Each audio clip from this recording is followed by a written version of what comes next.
Sa bawat pag-ikot ng taon, ay may mga hula na kumakalat, pero kakaiba ang taong 2026, dahil mas mabigat ang enerhiya, mas matapang ang mga pangitain, at mas maraming Pilipino ang naghihintay, kung ano ang maaaring mangyari. Sa dami ng pagbabago sa ekonomiya, kalikasan, social media at pang-araw-araw na buhay, ay tumitibay ang interes ng marami, sa mga prediksyon ni Hans Kua. Hindi dahil siguradong mangyayari, kundi dahil nagbibigay ito ng gabay, mga babala, at inspirasyon sa ating lahat. Ang taong 2026 ay inilalarawan bilang taon ng pag-angat, pagsubok, at malalaking balita. At ngayon, bubuksan natin ang listahan ng mga pinakausap-usapang hula na maaaring makaapekto sa negosyo, pamilya, career, at mismong kapalaran ng bansa. Pero bago tayo magpatuloy ay i-like mo na ang ating video, dahil malaking tulong po ito sa aming mga YouTuber. Mag-subscribe, pindutin mo na rin syempre yung notification bell,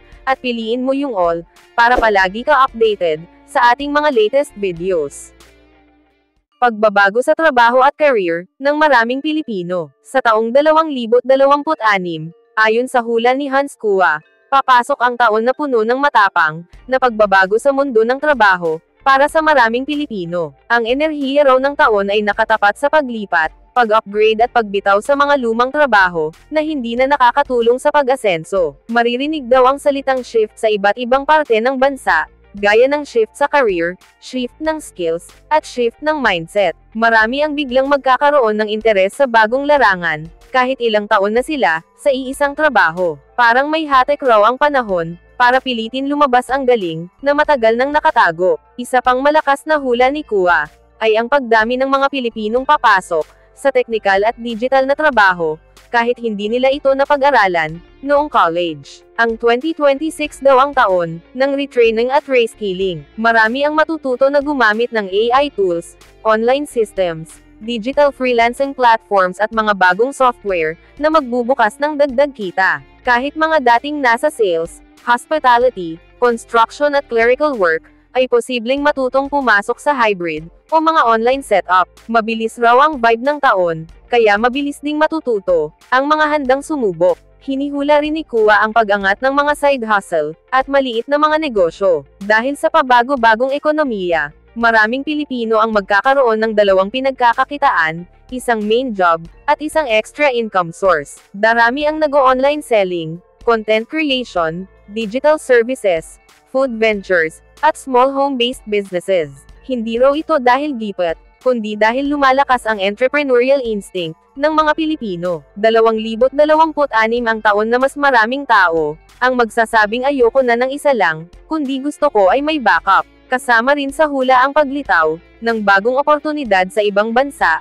pero hindi tulad ng tradisyonal na mga trabaho noon. Ang mga bagong trabaho daw na dadagsaan ng Pinoy ay may kinalaman sa tech support, caregiving innovations, green energy, maritime expansions, at skilled technical roles. Pero hindi lahat aalis ng bansa, dahil marami rin ang pipiliin manatili, dahil kasi lumalakas din ang local demand para sa specialized skills. Mas nagiging career-driven ang taon, kaysa salary-driven. Ibig sabihin, mas pipiliin ng marami ang trabahong may growth, kaysa trabahong mabilis lang ang kita. Panghuli ayon kay Kua, ang pinakamatinding pagbabago ay nasa attitude ng mga Pilipino pagdating sa trabaho. Mas magiging matapang raw ang karamihan pagdating sa pag-alis sa toxic na environment, paghingi ng tamang sahod, at pagsubok ng bagong landas. 2026 ang taon ng recalibration para sa pag-aayos ng direksyon, pagbalik ng confidence at pagkakaroon ng mas malakas na vision sa sariling career.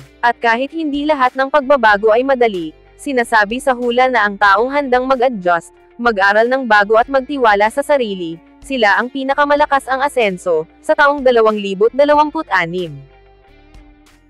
May isang malaking isyu sa transport o infrastructure. Ayon sa hula ni Hans Kua, may matinding enerhiya raw na papasok na konektado sa malaking isyu o aberya sa transport o infrastruktura ng bansa. Hindi man malinaw kung eksaktong saan, pero sinasabi niya na ang problema ay maaaring magsimula sa isang lugar na araw-araw dinadaanan ng maraming Pilipino. Para bang biglang may pilay sa isang sistema na sanay nang gumagana, dahilan para magdulot ito ng sama-samang pagkaantala at pagkainis ng publiko. Hindi ito end of the world scenario, pero sapat, para maging malaking balita. Bahagi ng hula ang posibilidad ng isang major congestion, breakdown o pansamantalang pag-shutdown, ng isang mahalagang linya, ruta, o maging pasilidad. Maaaring ito ay kalsada, tulay, tren, ferry, o isang malaking terminal na may matatamaan, na libo-libong commuters. Sinasabi rin sa hula na ang aberya na ito, ay hindi lang simpleng pagkasira,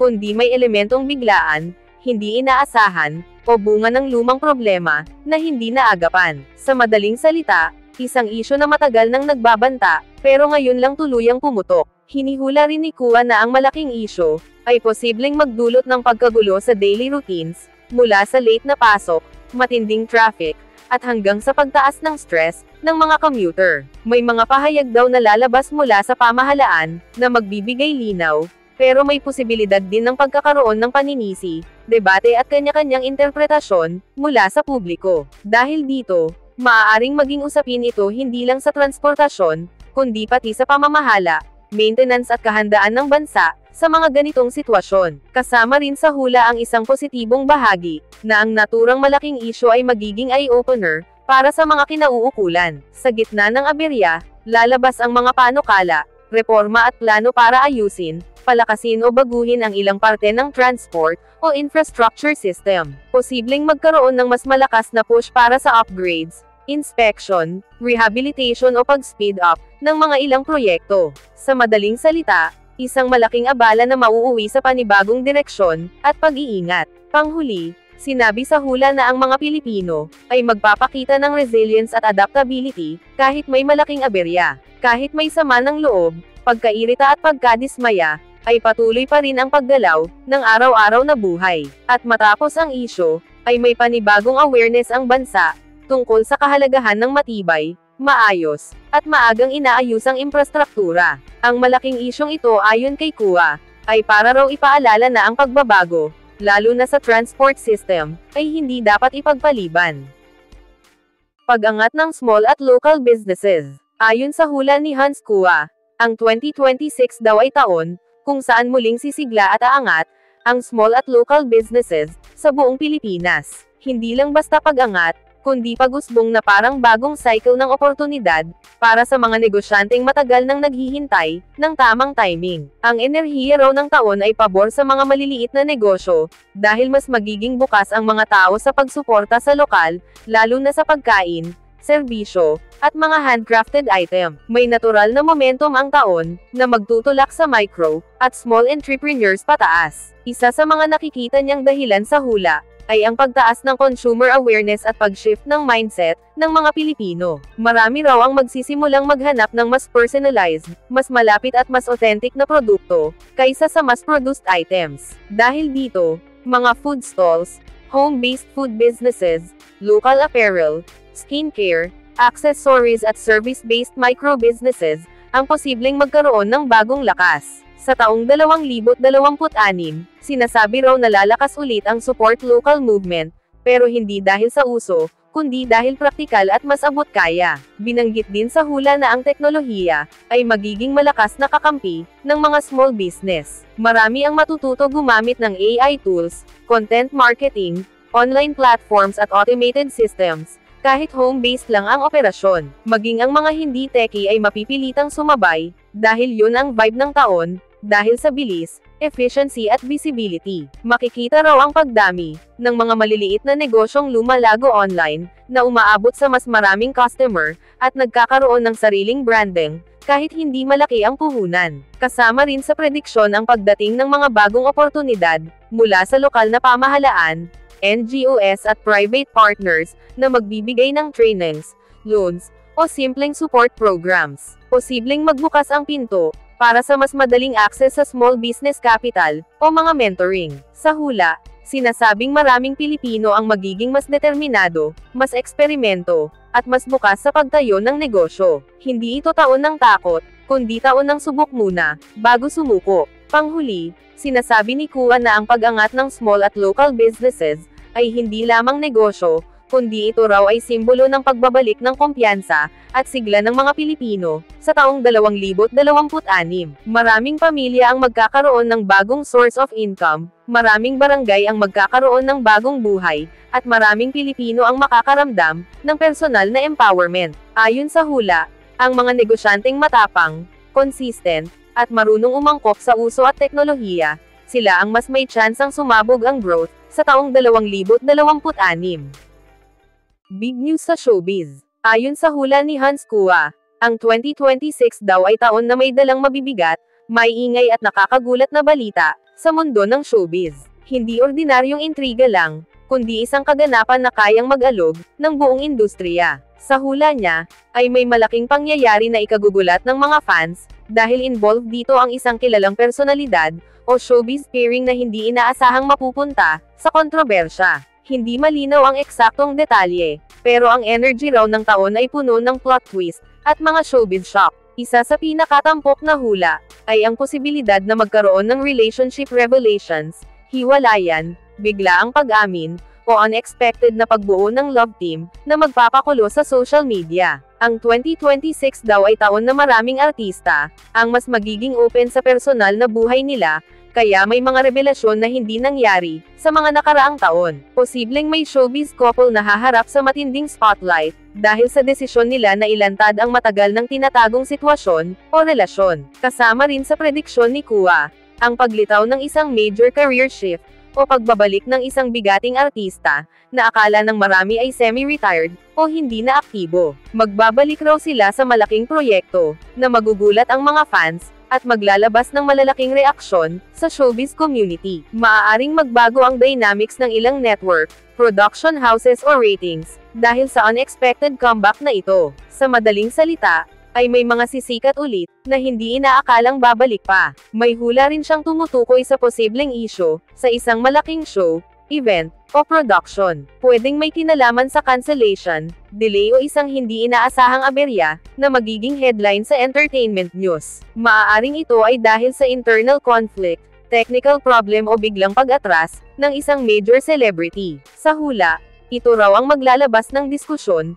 patungkol sa professionalism, pressure at tunay na buhay ng mga artista sa likod ng kamera. Sa huli, sinabi ni Kua na kahit may ingay at kontrobersya, ang showbiz ng taong 2026 ay magiging mas makulay, mas buhay, at mas pinag-uusapan. Ang bawat balita, maganda o hindi, ay magpapakita ng pagbabago at evolution ng entertainment industry. Maraming artista ang makakakuha ng bagong oportunidad, maraming proyekto ang lalakas, at mas magiging active ang mga fans sa pagsuporta. Sa kabuuan, ang big news ng taong 2026 ay simbolo ng masiglang paggalaw ng showbiz na parang roller coaster, kung saan maingay, mabilis, pero laging exciting.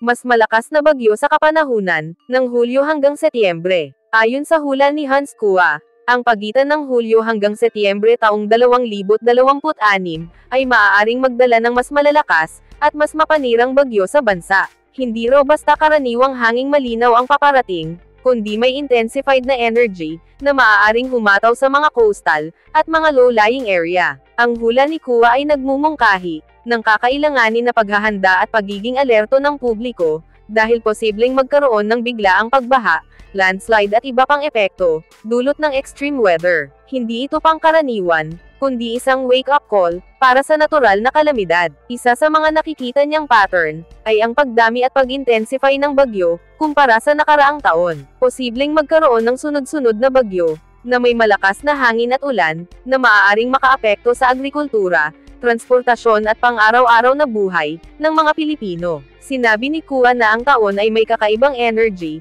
na nagpapabilis ng pagbuo at lakas ng bagyo sa karagatan, kaya ang panahon ay magiging unpredictable. Maaaring madagdagan ang alert level sa mga rehiyon na palaging tinatamaan ng mga bagyo. Hinihula rin niya na ang preparation at disaster response ay magiging mas kritikal kaysa dati. Maraming lugar ang kailangang maghanda ng emergency kits, evacuation plans at mabilisang coordination ng lokal na pamahalaan. Ayon sa hula, ang mga Pilipinong proactive at handa sa panahon ng kalamidad ay mas magkakaroon ng kakayahang protektahan ang kanilang sarili at pamilya. Ang taong 2026 daw, ay magtuturo ng kahalagahan ng disiplina at kahandaan, bago pa man dumating ang sakuna. Kasama rin sa prediksyon ang epekto sa ekonomiya, at mga infrastruktura. Ang mga malakas na bagyo, ay maaaring magdulot ng damage sa kalsada, tulay, power lines at mga ari-arian. Posibleng maapektuhan ang supply chain, transport ng produkto, at operasyon ng mga negosyo,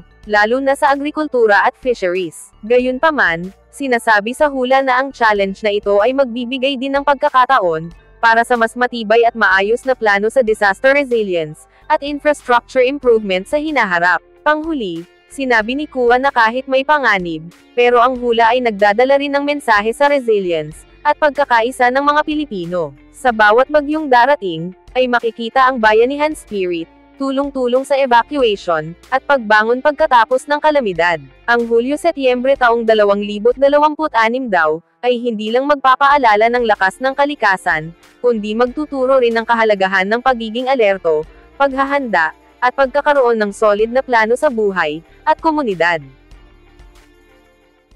Mas maraming investments, mula sa mga OFWs. Ayon sa hula ni Hans Kua, ang 2026 ay isang taon na magpapakita ng malakas na puwersa ng pagnenegosyo at pag-i-invest mula sa mga OFW. Sinasabi niya na ang energy ng taon ay pabor sa pagdadala ng pera pabalik sa Pilipinas, hindi lang para sa pamilya, kundi para sa pagpapalago ng yaman at pangmatagalang seguridad. Mas magiging matapang daw ang maraming OFWs sa pagpasok sa investments, dahil mas malinaw ang direksyon ng kanilang future, at mas mataas ang hangad nila na magkaroon ng sariling mga asset. Ang taon ay puno ng financial awakening para sa mga Pilipino abroad, kasama sa hula ang pagtaas ng interes ng mga OFW sa real estate, small businesses, franchising, at mga digital investment. Hindi raw ito basta hype lang, kundi epekto ng collective shift ng mindset, mula sa tradisyonal na remittance, patungo sa strategic financial planning. Marami raw ang magsisimulang bumili ng lupa,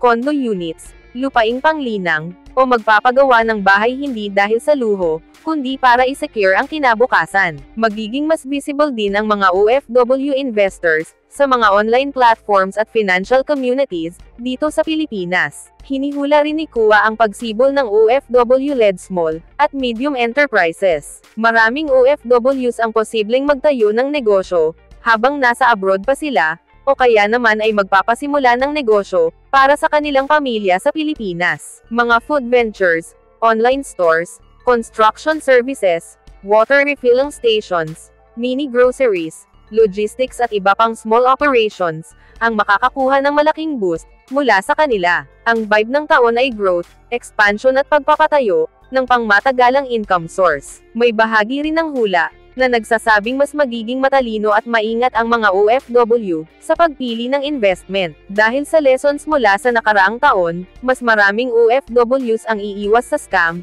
overpromising programs, at mga high-risk deal. Magiging mas maalam sila sa financial literacy, paperwork, legalities, at tamang partners. Sinasabi rin ni Hans Kua, na lalakas ang presensya ng mga OFW sa cooperatives, investment groups at legitimate programs, na may malinaw na track record. Sa madaling salita, hindi lang sa dami, kundi kalidad ng investments ang aangat. Sa huli, binanggit sa hula na ang pagdami ng investments mula sa OFWs, ay magbubunga ng positibong epekto sa pamilya, komunidad, at lokal na ekonomiya. Maraming kabahayan ang magkakaroon ng mas stable na kinabukasan, maraming negosyo ang magkakaroon ng bagong kapital, at mas maraming Pilipino ang magkakaroon ng trabaho, dahil sa OFW-funded projects. Ang 2026 daw ay taon ng pagbabalik ng lakas, isang panahon kung saan ang sakripisyo ng mga OFW, ay mas mauuwi sa tunay na pag-unlad, hindi lang sa remittance.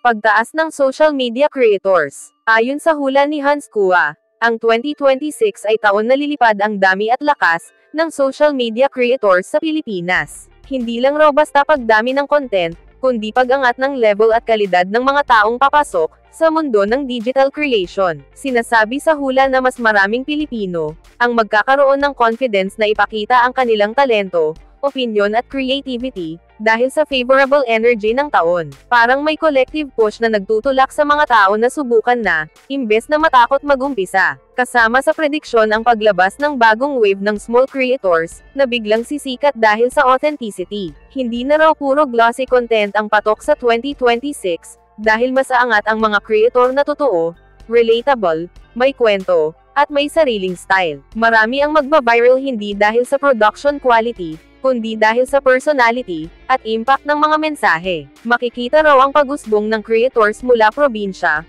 working class backgrounds at kahit mga OFW, na magtatayo ng pangalawang career online. Sinasabi rin sa hula na lalaki pa lalo ang mga opportunity, dahil ang mga brand, negosyo at online platforms, ay magiging mas aggressive sa pakikipagkalab sa mga creator. 2026 raw ang taon, na magpapalawak ang mga kumpanya ng budget, para sa influencers at micro-creators, kaya mas maraming tao ang magkakaroon ng chance kumita, kahit maliit ang audience. Magiging mas malakas ang demand, para sa content creators sa niche na katulad ng lifestyle, food, travel, tech, comedy, tarot, gaming at daily vlogs. Sa prediksyon ni Kua, may pag-angat din sa mga AI-assisted creators, o mga taong gagamit ng AI tools para mapabilis ang editing, writing, script, thumbnails, at content planning. Dahil dito, mas maraming tao ang makakapasok sa content creation, kahit hindi sila marunong mag-edit,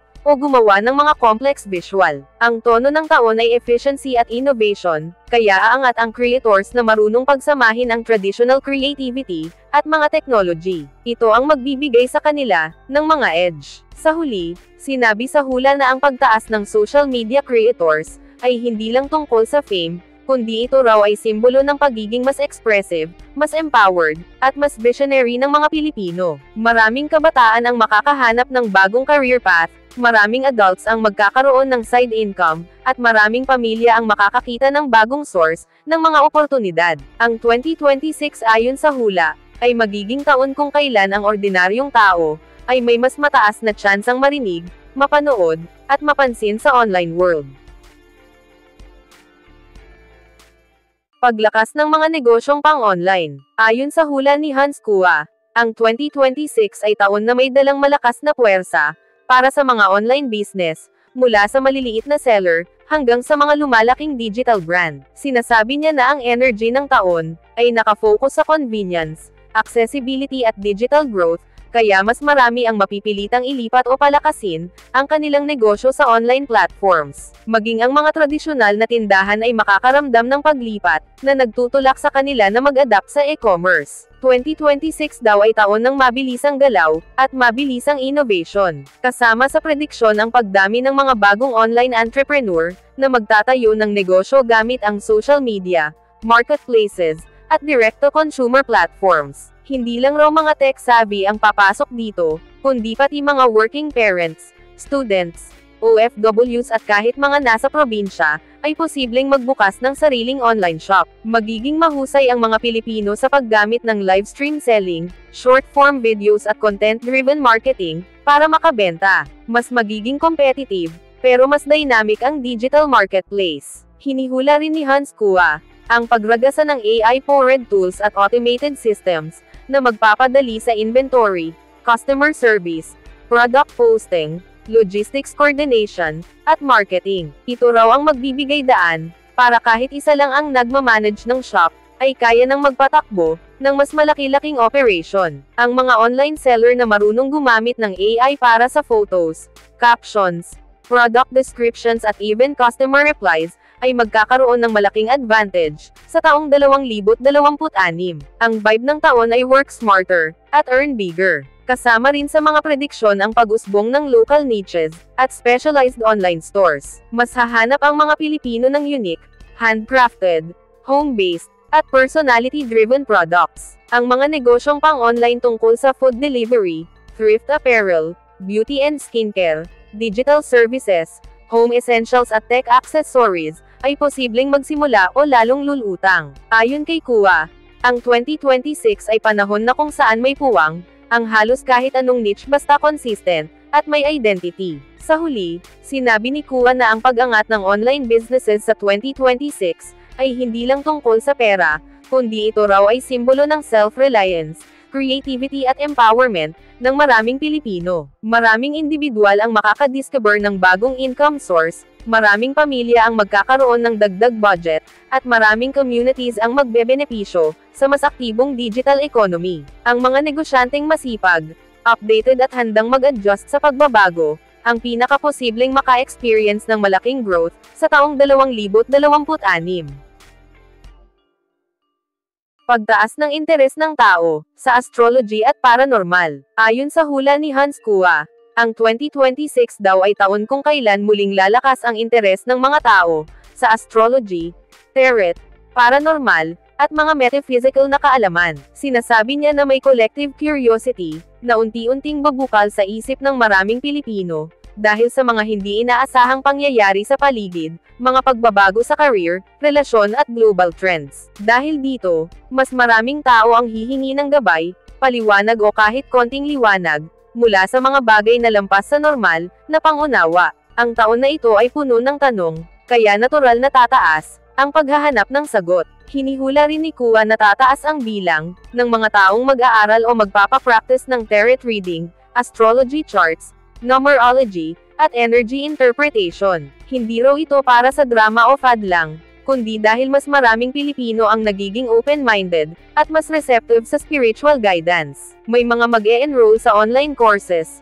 maghahanap ng reliable readers, at magsisimulang gumawa ng sariling readings para sa sarili at pamilya. Ang 2026 daw ay taon ng spiritual self-study, kasama din sa prediksyon ang pag-angat ng paranormal content at supernatural discussions. Mas maraming videos, podcasts, live streams at storytelling channels ang sisikat na tumatalakay sa multo, third eye experiences, dreams, synchronicities, at mga unexplained event. Magiging mas curious ang mga tao sa phenomena na dati ay tinatabunan ng duda. Kahit mga hindi naniniwala dati, ay posibleng makakita o makarinig ng kakaibang sitwasyon na magpapa-question sa kanila tungkol sa beyond the physical. Sa hula ni Kua, ang social media ang magiging malaking accelerator ng mga trend na ito. Mas dadami ang astrology creators, tarot readers, spiritual coaches at paranormal storytellers na mamamayagpag sa TikTok, Facebook, YouTube, at iba pang platforms. Dahil mabilis ang vibes ng 2026, mas magiging viral ang mga readings, predictions at spiritual insights na may dating at relevance sa mga tao. Posibleng magkaroon ng massive discussions patungkol sa Mercury retrograde, lucky months, angel numbers, at energy shifts. Sa huli, sinabi ni Kua na ang pagtaas ng interes sa astrology at paranormal ay hindi tungkol sa takot, kundi tungkol sa pagpapalawak ng pananaw at paghanap ng direksyon. Ang mga tao raw sa 2026 ay mas naghahanap ng meaning, guidance at assurance sa gitna ng mga pagbabago sa buhay. Para kay Kua, ang trend na ito ay simbolo ng paglalim ng spirituality ng mga Pilipino, at ng mas malawak na pag-unawa na hindi lahat ng nangyayari sa mundo ay nakikita ng mga mata. Ang mas bukas na kaisipan ng mga tao ang magpapasigla sa spiritual and metaphysical community sa taong 2026. Taon ng pagbangon para sa pamilya at relasyon. Ayon sa hula ni Hans Kua, ang 2026 ay taon na may dalang malakas na enerhiya ng healing, reconciliation at emotional rebuilding para sa maraming pamilya at relasyon. Ang vibe daw ng taon ay hindi puro drama, kundi paglalapat ng mga sugat na matagal nang napabayaan. Maraming Pilipino ang makakaranas ng biglang paghangad na ayusin ang mga tampuhan, hindi pagkakaunawaan, at distansyang nabuo sa nagdaang taon. Ang taon ay parang soft reset para sa emosyon, kung saan mas magiging bukas ang puso ng mga tao sa pag-uusap at pag-intindi. Hinihula rin ni Kua na maraming pamilya ang muling mag-uusap ng mas mahinahon at mas grounded. Magkakaroon ng pagkakataon para sa pagkakasundo ng magkakapatid, muling paglapit sa mga magulang, at pagbubura ng matagal na tampuhan na hindi nasabi, pero mabigat sa dibdib. Maraming tahanan ang makakaramdam ng mas magaan na atmosfera, dahil mas pipiliin ng bawat miyembro ang kapayapaan kaysa argumento. Ang energy raw ng taon ay mas para sa ayusin natin kung kaya pa, kesa sa bahala na. Kasama rin sa prediksyon ang pagbuti ng mga romantic relationships, lalo na yung mga dumaan sa pagsubok noong nakaraang taon. Marami raw couples ang muling makakahanap ng spark, connection at appreciation para sa isa't isa. Sa hula ni Kua, May mga relasyon na aabot sa mas matibay na level, dahil pinili nilang maghilam, at magbago. May mga single din daw, na mas magiging emotionally ready pumasok sa bagong love, dahil tapos na ang bigat ng nakaraan. Mas malinaw ang puso, mas malinaw ang direksyon. Sinasabi rin sa hula na ang taon na ito, ay magpapaangat sa family bonding, celebrations, at meaningful gatherings. Marami ang mas magiging excited, na gumawa ng bagong tradisyon, katulad ng simpleng dinner, weekend outing, o pag-iipon sa special occasions. Mas magiging malapit ang mga pamilya sa isa't isa, dahil mas mataas ang awareness ng mga tao, sa halaga ng presence, suporta at pagmamahal. Maging ang mga OFW families,